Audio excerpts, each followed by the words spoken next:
നമസ്കാരം, എല്ലാവർക്കും ഏനറ്റസിന്റെ പുതിയൊരു വീഡിയോയിലേക്ക് സ്വാഗതം. വളരെ സന്തോഷത്തോടുകൂടിയാണ് ഇന്നത്തെ വീഡിയോ ചെയ്യുന്നത്. കാരണം എന്ന് വെച്ചാൽ കഴിഞ്ഞ വർഷം നമ്മൾ 1500ഓളം നേഴ്സിംഗ് ഹോമിന്റെ ഡീറ്റെയിൽസ് വെച്ചൊരു വീഡിയോ ചെയ്തിരുന്നു. അതിൽ നമ്മൾ ആ നേഴ്സിംഗ് ഹോമിന്റെ ഡീറ്റെയിൽസ് കൊടുത്തിരുന്നു. ഡയറക്റ്റ് അപ്ലൈ ചെയ്താൽ നമുക്ക് ജോലി കിട്ടാൻ ചാൻസ് ഉണ്ടെന്ന് പറഞ്ഞിരുന്നു. പക്ഷെ അന്ന് ഒരുപാട് പേരാണ് നമ്മളെ ക്രിട്ടിസൈസ് ചെയ്തത്. ഒരുപാട് പേര് പറഞ്ഞു അങ്ങനെ ഒരു ചാൻസും ഇല്ല, ഒരിക്കലും UK യിലേക്ക് ഒരു ഏജന്റിന്റെ സഹായമില്ലാതെ ജോലി കിട്ടില്ല, ഏജന്റിന് പൈസ കൊടുക്കാതെ ഒരു ജോലിയും UK യിൽ കിട്ടില്ല എന്ന് ഒരുപാട് പേര് നമ്മളെ അടുത്ത് വിളിച്ചു പറഞ്ഞു. ഒരുപാട് ഏജൻസികളാണ് നമ്മളെ ത്രട്ടൺ ചെയ്തത് പല കാര്യങ്ങളും. ഇന്ന് ഇവിടെ നിൽക്കുന്നത് വളരെ സന്തോഷത്തോടുകൂടിയാണ്. കാരണം എന്ന് വെച്ചാൽ ഞങ്ങളുടെ യൂട്യൂബ് കുടുംബം വഴി ഏകദേശം 200ഓളം പേരെയാണ് ഫ്രീ ആയിട്ട് UK യിലേക്ക് ഇതുവരെ എത്തിച്ചിട്ടുള്ളത്. ഞങ്ങളുടെ കമ്മ്യൂണിറ്റി ടാബ് ചെക്ക് ചെയ്താൽ നിങ്ങൾക്ക് മനസ്സിലാകും, പല ടെസ്റ്റിമോണിയൽസും നമ്മൾ അവിടെ അപ്ഡേറ്റ് ചെയ്തിട്ടുണ്ട്. അപ്പോൾ ഞാൻ പറഞ്ഞല്ലോ, ഏകദേശം 200ഓളം പേരാണ് ഫ്രീ ആയിട്ട് ₹1 പോലും ചെലവില്ലാതെ നമ്മൾ UK യിലേക്ക് കൊണ്ടുവരാൻ സഹായിച്ചത്. ഇത് ഞങ്ങളുടെ കഴിവെന്ന് ഞങ്ങൾ പറയുന്നില്ല, ഞങ്ങൾ അവർക്ക് വഴി കാണിച്ചു കൊടുത്തു. അവരുടെ ഹാർഡ് വർക്ക് കൊണ്ടാണ് അവരെല്ലാം ഇവിടെ എത്തിയത്.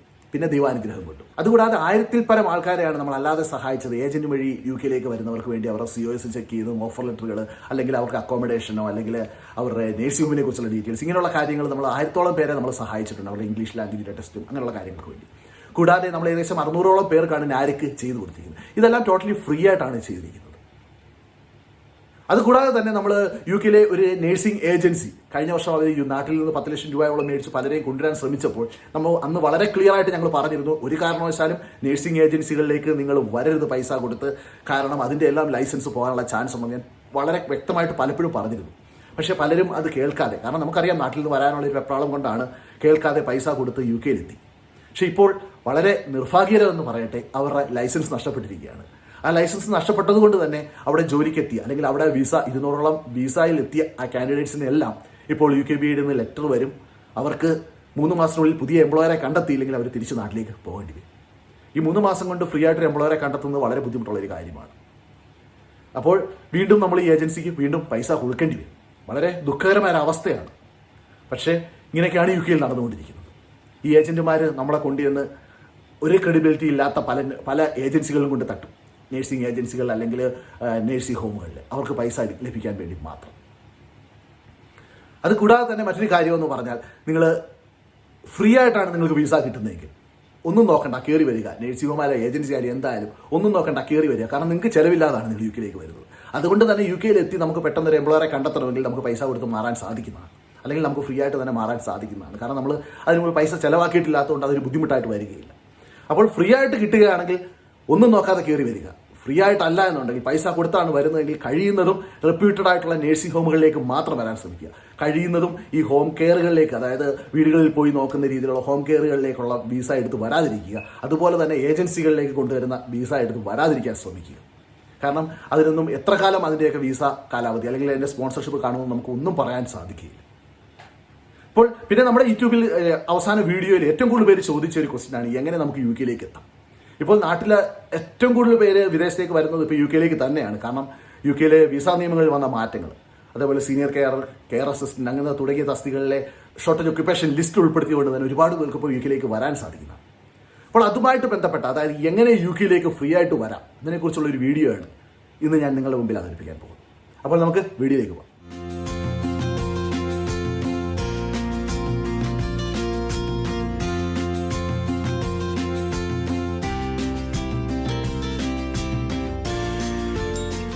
എല്ലാവർക്കും വീഡിയോയിലേക്ക് ഒരിക്കൽ കൂടി സ്വാഗതം. അപ്പോൾ നമ്മുടെ കഴിഞ്ഞ വീഡിയോകളിൽ ഏറ്റവും കൂടുതൽ പേര് ചോദിച്ച ഒരു ക്വസ്റ്റ്യൻ ആണ്, UK യിലേക്ക് എങ്ങനെ ഫ്രീ ആയിട്ട് വരാം. ഒരു കാര്യം വളരെ വ്യക്തമായിട്ട് പറയാം, നമ്മുടെ നാട്ടിലെ പലർക്കും ഇപ്പോഴും അറിയില്ല UK യിലെ വിസ നിയമങ്ങൾ എന്താണെന്നുള്ളത്. എന്തൊക്കെ സാറ്റിസ്ഫൈ ചെയ്താലാണ് നമുക്ക് UK യിലേക്ക് വരാൻ സാധിക്കുന്നത്. ഇതുമായിട്ട് ബന്ധപ്പെട്ട് ഒരുപാട് വീഡിയോകളാണ് നമ്മൾ ചെയ്തത്. ഇപ്പോൾ UK യിലേക്ക് ഏറ്റവും എളുപ്പം വരാൻ പറ്റുന്ന 2-3 വിസകളാണ്. ഒന്ന് സ്റ്റുഡൻറ്റ് വിസ, പിന്നെ സീനിയർ കെയർ വിസ, പിന്നെ കെയർ അസിസ്റ്റന്റ് വിസ. ഇതിൽ ഏറ്റവും കൂടുതൽ പേര് സ്റ്റുഡൻറ്റ് വിസയിൽ ഇപ്പോൾ ഒരുപാട് പേര് വരുന്നുണ്ട്. അതിന് നമുക്ക് പ്രത്യേകിച്ച് കാര്യങ്ങളൊന്നുമില്ല, നമുക്ക് അപ്ലൈ ചെയ്ത് കിട്ടുന്നതാണ്. പക്ഷേ സീനിയർ കെയർ വിസയും കെയർ വിസയും അത് രണ്ടും സ്കിൽഡ് ജോബാണ്. നമുക്ക് 5 വർഷം കഴിഞ്ഞാൽ PR കിട്ടുന്ന വിസയാണത്. അതുകൊണ്ട് തന്നെ അതിനകത്ത് ചില ക്രൈറ്റീരിയകൾ എപ്പോഴും ഗവൺമെൻറ് സ്ട്രിക്റ്റ് ആയിട്ട് ചെക്ക് ചെയ്യും. അപ്പോൾ ഈ സീനിയർ കെയർ വേക്കൻസിക്ക് വരണമെങ്കിൽ അവരുടെ ക്രൈറ്റീരിയയിൽ വ്യക്തമായിട്ട് മെൻഷൻ ചെയ്തിട്ടുണ്ട്. അതിനകത്ത് ഫോർമൽ ക്വാളിഫിക്കേഷൻ ഒന്നും പറയുന്നില്ല, പക്ഷേ അതിനകത്ത് NVQ3 ഇക്വലന്റ് നേഴ്സിംഗ് ബാക്ക്ഗ്രൗണ്ട് വേണമെന്ന് പറയുന്നുണ്ട്. അതായത് കുറച്ച് എക്സ്പീരിയൻസ് ഒക്കെ അതിനകത്ത് വേണമെന്ന് അവർ പറയുന്നുണ്ട്. പക്ഷേ ഈ കെയർ അസിസ്റ്റന്റ് വേക്കൻസിയിൽ ഒരു പ്രത്യേകത എന്ന് പറഞ്ഞാൽ അതിനകത്ത് പ്രത്യേകിച്ച് ക്വാളിഫിക്കേഷനോ ഒന്നും പറയുന്നില്ല. അതുകൊണ്ട് തന്നെ ആർക്ക് വേണമെങ്കിലും അതിനകത്ത് അപ്ലൈ ചെയ്യാൻ സാധിക്കുന്നതാണ്. പക്ഷെ നമ്മൾ ഡയറക്റ്റ് ഒരു ജോബ് കിട്ടണമെങ്കിൽ കുറച്ച് എക്സ്പീരിയൻസും നേഴ്സിംഗ് ബാക്ക്ഗ്രൗണ്ടും ഒക്കെ ഉള്ളവർക്ക് ഡയറക്റ്റ് ഒരു ജോലി കിട്ടുകയുള്ളൂ. അല്ലാതുള്ളവർ കഴിയുന്നതും ഏജൻസി വഴി ട്രൈ ചെയ്യുന്നതായിരിക്കും നല്ലത്.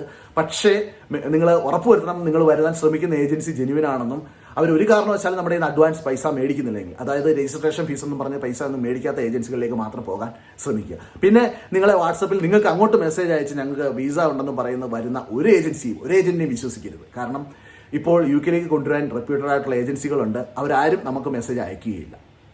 അവർക്ക് കാൻഡിഡേറ്റ്സിന്റെ ഡയറക്റ്റ് കിട്ടും. ഈ കാര്യങ്ങൾ പ്രത്യേകം ശ്രദ്ധിക്കുക. അപ്പോൾ UK ഒരു കെയർ അസിസ്റ്റന്റ് ആയിട്ട് അല്ലെങ്കിൽ സീനിയർ കെയർ അസിസ്റ്റന്റ് അല്ലെങ്കിൽ ഏതൊരു ജോബിക്കും വരണമെങ്കിൽ നമ്മൾ ആദ്യം സാറ്റിസ്ഫൈ ചെയ്യേണ്ട 1-2 കാര്യങ്ങളാണ്. ഒന്ന്, നമുക്ക് നിർബന്ധമായിട്ട് വേണ്ടത് ഇംഗ്ലീഷ് ലാംഗ്വേജ് റിക്വയർമെന്റ് ആണ്. അത് നിർബന്ധമായിട്ട് വേണ്ടതാണ്. അത് ഡിഗ്രി ഇംഗ്ലീഷിൽ പഠിച്ച ഒരാൾക്ക്, അതായത് ഏത് ഡിഗ്രി ആയാലും കുഴപ്പമില്ല, അത് മീഡിയം ഓഫ് ഇൻസ്ട്രക്ഷൻ ഇംഗ്ലീഷിലായിരുന്നെങ്കിൽ അവർക്ക് അത് വെച്ച് നാരിക്ക് ചെയ്ത് UK വരാൻ സാധിക്കുന്നതാണ്. അതല്ല, ഡിഗ്രി നിങ്ങൾ പഠിച്ചിട്ടില്ലെങ്കിൽ മറ്റു ഓപ്ഷൻ എന്ന് പറഞ്ഞാൽ UK-VA IELTS, അതിൻ്റെ അക്കാഡമിക് ആയാലും ജനറൽ ആയാലും നിങ്ങൾക്ക് എഴുതാവുന്നതാണ്.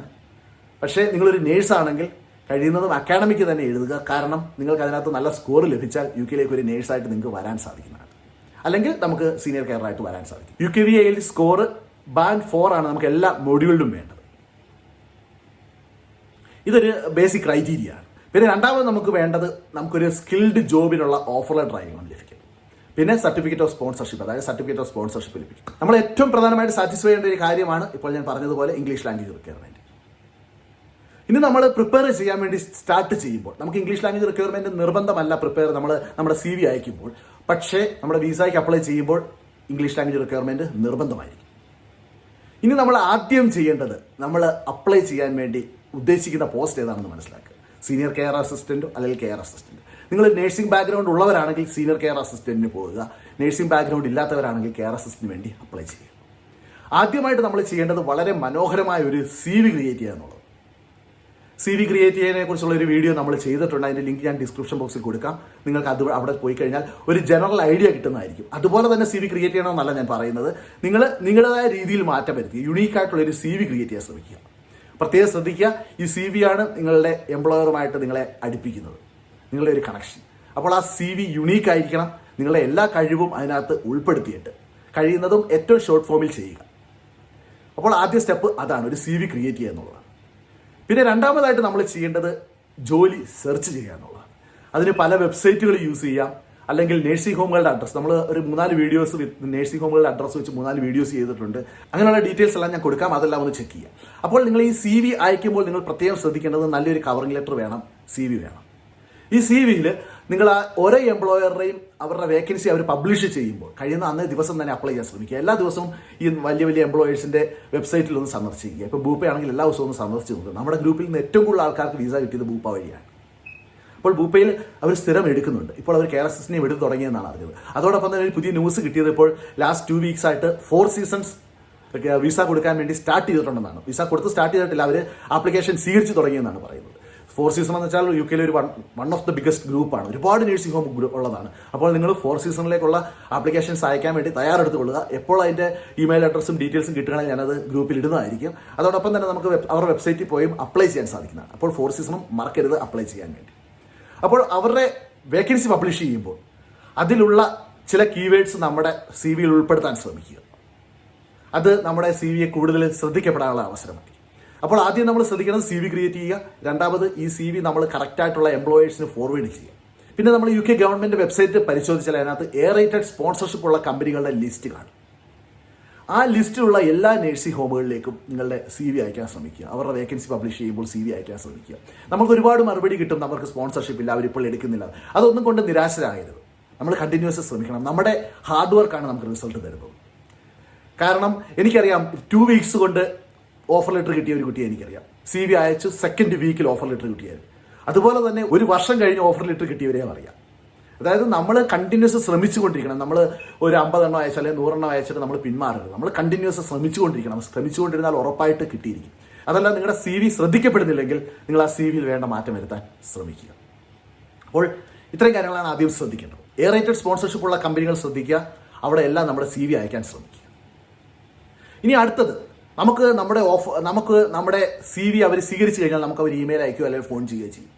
പിന്നെ അവർ നമ്മുടെ അടുത്ത് ചിലപ്പോൾ ആപ്ലിക്കേഷൻ ഫോം പൂരിപ്പിക്കാൻ പറയാം, അല്ലെങ്കിൽ നമ്മൾ ഇന്റർവ്യൂവിന് പ്രിപ്പയർ ചെയ്യണം.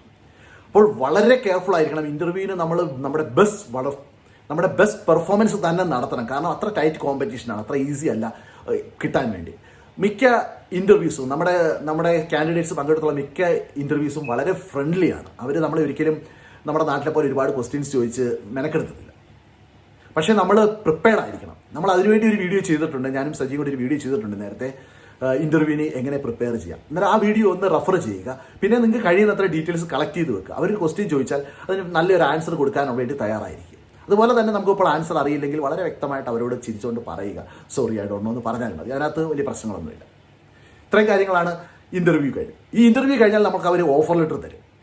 അവർക്ക് നമ്മളെ ഇഷ്ടപ്പെട്ടാൽ അവർ നമുക്ക് ഓഫർ ലെറ്റർ തരും. ഈ ഓഫർ ലെറ്റർ തരുമ്പോൾ അതിനകത്ത് എല്ലാം ചെക്ക് ചെയ്യുക, കാര്യങ്ങളെല്ലാം കറക്റ്റ് ആണോ എന്ന് ചെക്ക് ചെയ്യുക, അതിന് സൈൻ ചെയ്ത് കൊടുക്കുക.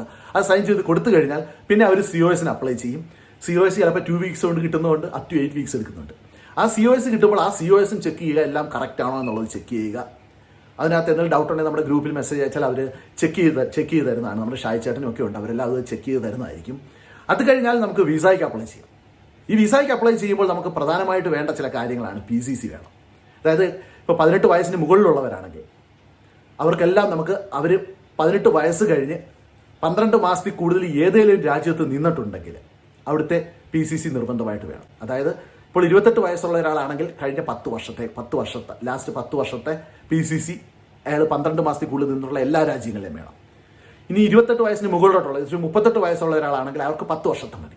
അതുപോലെ തന്നെ 32 വയസ്സുള്ള ആളാണെങ്കിലും 10 വർഷത്തെ മതി. ലാസ്റ്റ് 10 വർഷം 28 വയസ്സിന് മുകളിലോട്ടുള്ളവരെല്ലാം ലാസ്റ്റ് 10 വർഷം ഏതൊക്കെ രാജ്യത്ത് 12 മാസത്തിൽ കൂടുതൽ നിന്നിട്ടുണ്ടോ അവിടുത്തെ എല്ലാം PCC നിർബന്ധമായിട്ട് വേണ്ടി വരും. പിന്നെ നമുക്ക് മെഡിക്കലാണ് വേണ്ടത്. മെഡിക്കൽ നമുക്ക് ട്രിവാൻഡ്രത്തും എറണാകുളത്തും ചെയ്യാൻ സാധിക്കുന്നതാണ്. പിന്നെ ഇത്രയും കാര്യങ്ങളാണ് നമുക്ക് പ്രധാനമായിട്ട് വേണ്ടത്. നമുക്ക് COS റെഫറൻസ് നമ്പറാണ് ഏറ്റവും പ്രധാനമായിട്ട് വേണ്ടത്. പിന്നെ നമ്മുടെ ജോബ് ഓഫർ 10 പൗണ്ട് 10 പെൻസിന് എബോ ആയിരിക്കണം, അല്ലെങ്കിൽ 20,480 പൗണ്ടിന് എബോ ആയിരിക്കണം നമ്മുടെ ഓഫറിൽ. പിന്നെ ഒരു പ്രത്യേക നമ്മുടെ ഹെൽത്ത് ആൻഡ് കെയർ വിസയിൽ വരുമ്പോൾ നമുക്ക് അതിനകത്ത് IHS സർചാർജ് ഒന്നും അടയ്ക്കേണ്ട. അതൊരു 12,000 രൂപ ഒരു ഫാമിലിക്ക് ലാഭിക്കാൻ സാധിക്കുന്ന ഒരു അവസരമുണ്ട് ഇപ്പോൾ. അപ്പോൾ ഇത്രയും കാര്യങ്ങളാണ് ശ്രദ്ധിക്കുന്നത്. അന്നേരം നമ്മൾ ഒരു കാര്യം ഞാൻ എപ്പോഴും വളരെ വ്യക്തമായിട്ട് പറയുന്നത്, ഒരു കാരണവശാലും നിരാശപ്പെടരുത്. നമ്മൾ കണ്ടിന്യൂസ് അയച്ചുകൊണ്ടിരിക്കുക. 100 CV അയച്ചെന്ന് പറഞ്ഞ് നിരാശപ്പെടരുത്. കണ്ടിന്യൂസ് അയക്കുക. ഉറപ്പായിട്ട് നിങ്ങൾക്ക് ഒരു ദിവസം നിങ്ങളുടെ സന്തോഷ വാർത്ത നിങ്ങൾക്ക് ലഭിച്ചിരിക്കും. കാരണം നമ്മുടെ ഗ്രൂപ്പിൽ ഇപ്പോൾ എല്ലാ ദിവസവും നമുക്ക് ഓരോരുത്തരുടെ മെസ്സേജുകൾ വരുന്നുണ്ട്. ചേട്ടാ എനിക്ക് വിസ കിട്ടിയെന്ന് പറഞ്ഞ് അവരുടെ ആ ഒരു സന്തോഷം കാണുമ്പോൾ നമുക്ക് കിട്ടുന്ന ഏറ്റവും വലിയ അനുഗ്രഹം അതാണ്, അവരുടെ ആ ഒരു സന്തോഷം. ഇത് ഞാൻ എപ്പോഴും പറയുന്നത് പോലെ ഞങ്ങളുടെ കഴിവ് കൊണ്ടൊന്നുമല്ല, അവർ ഹാർഡ് വർക്ക് ചെയ്തു. അവർക്ക് പാട്ട് കാണിച്ചു കൊടുക്കുന്നു, അവർ ഹാർഡ് വർക്ക് ചെയ്തു. അവരുടെ ദൈവാനുഗ്രഹവും അവരുടെ പ്രാർത്ഥനയും ഞങ്ങളുടെ പ്രാർത്ഥനകളും ഒക്കെ കൊണ്ടാണ് കിട്ടുന്നത്. അപ്പോൾ നിങ്ങൾ ഹാർഡ് വർക്ക് ചെയ്യാൻ റെഡിയാണെങ്കിൽ, പ്രത്യേകിച്ച് നഴ്സിംഗ് ബാക്ക്ഗ്രൗണ്ട് ഉള്ളവരാണെങ്കിൽ സീനിയർ കെയർ വിസയ്ക്ക് വേണ്ടി തന്നെ ശ്രമിക്കുക. നഴ്സിംഗ് ബാക്ക്ഗ്രൗണ്ട് ഇല്ലാത്തവർ അവരുടെ CV ക്രിയേറ്റ് ചെയ്ത് അവർ കെയർ അസിസ്റ്റന്റിന് വേണ്ടി അപ്ലൈ ചെയ്യുക. അപ്പോൾ നിങ്ങൾ ഇൻ്റർവ്യൂവിൽ നല്ലപോലെ പെർഫോം ചെയ്താൽ അവർ നിങ്ങൾക്കൊരു ജോബ് ഓഫർ ലെറ്റർ തരും. അപ്പോൾ ഞാൻ വളരെ വ്യക്തമായിട്ട് ഒന്നുകൂടെ പറയാം, നേഴ്സിംഗ് ഹോമുകൾ ഡയറക്റ്റ് എടുക്കാനാണെങ്കിൽ അവർ കുറച്ച് നേഴ്സിംഗ് എക്സ്പീരിയൻസ് ഉള്ളവരെ അല്ലെങ്കിൽ ഹോസ്പിറ്റൽ എക്സ്പീരിയൻസ് ഉള്ളവരെ പ്രിഫർ ചെയ്യത്തുള്ളൂ കെയർ അസിസ്റ്റൻറ്റ്. അത് കഴിഞ്ഞാൽ മറ്റുള്ളവരെ പ്രിഫർ ചെയ്യത്തുള്ളൂ. അപ്പോൾ ഇതൊക്കെ ഒന്ന് ഓർത്ത് വെച്ചിരിക്കുക. പിന്നെ നമ്മുടെ ചാനലിൽ പോയി കഴിഞ്ഞാൽ ഒരു പ്ലേലിസ്റ്റ് അവിടെ ഇട്ടിട്ടുണ്ട്. അതിനകത്ത് UK സീനിയർ കെയർ വേക്കൻസി അല്ലെങ്കിൽ ഏത് ജോലിക്കുള്ളത് full criterias, point base system, നിങ്ങൾക്കറിയാമല്ലോ പോയിന്റ് ബേസ് സിസ്റ്റം വഴിയാണ് UK വരുന്നത്. ആ പോയിന്റ് ബേസ് സിസ്റ്റം എന്താണ്, ഈ കാര്യങ്ങളൊക്കെ വിശദമായിട്ടുള്ള വീഡിയോസ് ഉണ്ട്. അപ്പോൾ അതെല്ലാം ഒന്ന് കാണുക. നിങ്ങളുടെ സംശയങ്ങൾ നിങ്ങളുടെ ടെലഗ്രാം ഗ്രൂപ്പിൽ ജോയിൻ ചെയ്യുക. നിങ്ങളുടെ സംശയങ്ങൾ അവിടെ മറുപടി ലഭിക്കുന്നതായിരിക്കും. അതുപോലെ തന്നെ നമ്മുടെ വാട്സപ്പ് കൂട്ടായ്മകളിലൊക്കെ ജോയിൻ ചെയ്യുക. നിങ്ങൾക്ക് വേണ്ട ഹെൽപ്പുകളൊക്കെ അവിടെ നിന്ന് ലഭിക്കുന്നതായിരിക്കും. അപ്പോൾ നിങ്ങൾക്ക് ഈ വീഡിയോ പ്രയോജനപ്പെടുന്ന ഞാൻ പ്രതീക്ഷിക്കുന്നു. ഇതുപോലുള്ള മറ്റ് വീഡിയോസുമായിട്ട് വീണ്ടും വരുന്നതായിരിക്കും. നമ്മുടെ ചാനൽ സബ്സ്ക്രൈബ് ചെയ്യാൻ മറക്കരുത്. പിന്നെ ലൈക്കും ഷെയർ ചെയ്യാൻ മറക്കരുത്. നിങ്ങളുടെ ഓരോ ലൈക്കും ഷെയറും കമൻസുമാണ് നമുക്ക് പിന്നെയും വീഡിയോ ചെയ്യാനുള്ളൊരു പ്രചോദനമാണ്. അതുകൊണ്ട് തന്നെ നമുക്കിപ്പോൾ ഓരോരുത്തർക്ക് ജോലി കിട്ടുമ്പോൾ, ഫ്രീ ആയിട്ട് കിട്ടുമ്പോൾ, ചേട്ടാ എനിക്ക് ഫ്രീ ആയിട്ടൊരു ജോലി കിട്ടി, അവർ ഫ്ലൈറ്റ് ടിക്കറ്റ് എടുത്തു തന്നു, അവർ അക്കോമഡേഷൻ തന്നു എന്നൊക്കെ പറയുമ്പോൾ നമുക്ക് ഭയങ്കരമായ സന്തോഷമാണ്. അത് എല്ലാ ദിവസവും ഇപ്പോൾ കേൾക്കുന്നുണ്ട്. അത് കൂടുതൽ കേൾക്കണമെന്നാണ് നമ്മുടെ ആഗ്രഹം. അപ്പോൾ ഇനി ഞാൻ കൂടുതൽ ദീർഘിപ്പിക്കുന്നില്ല. അപ്പോൾ മറ്റൊരു വീഡിയോയുമായി കാണുന്നവരെ എല്ലാവർക്കും നന്ദി, നമസ്കാരം.